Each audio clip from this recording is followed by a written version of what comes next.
नमस्कार मित्रांनो. तर आपण हे केलेलं आहे सोलर पॅनल सिस्टीम घरच्या घरी चार्जिंगसाठी. तर काय होत होतं की बऱ्याचदा लाईट वगैरे जात होती, तर फोन चार्जिंग करायचं, लॅपटॉप चार्जिंग करायच्या बऱ्याचशा गोष्टींचा इश्यू येत होता. तर हा एक सर्व सेटअप केलेला आहे की तो 220 वॅटचा सोलर पॅनल आहे, जवळपास 5200ला मिळाला मला. त्याच्यानंतर ही एक बॅटरी आहे जी आहे 1100-1200 रुपयाची. त्याच्यानंतर एक हे सोलर पॅनल्स हे घेतलेलं आहे, ते फक्त 100-200 रुपयाचंच आहे, 200 रुपये. आणि हे काय वायर वगैरे एक 200-250 रुपयाचे. आणि इथलं थोडंसं कॉस्टली आहे इन्व्हर्टरसारखं, ह्याची किंमत आहे जवळपास 2500 रुपये. पण आता कधी जरी हे झालं, म्हणजे तुम्हाला फोन चार्जिंग करायचं, लॅपटॉप चार्जिंग करायचं आहे किंवा इतर काही गोष्टी, तर लाईटवर टोटली डिपेंड न राहता सुद्धा तुमच्या बेसिक ज्या काही नीड्स वगैरे आहेत किंवा जे काही गरजा आहेत त्या पूर्णपणे एकदम इथं आता ह्या होत आहेत.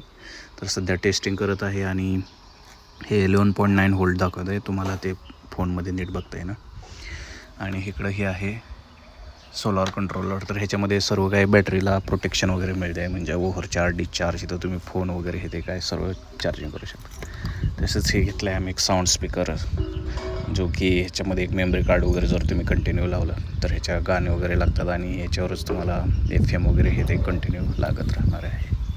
तर कसं वाटलं हा सेटअप सांगा.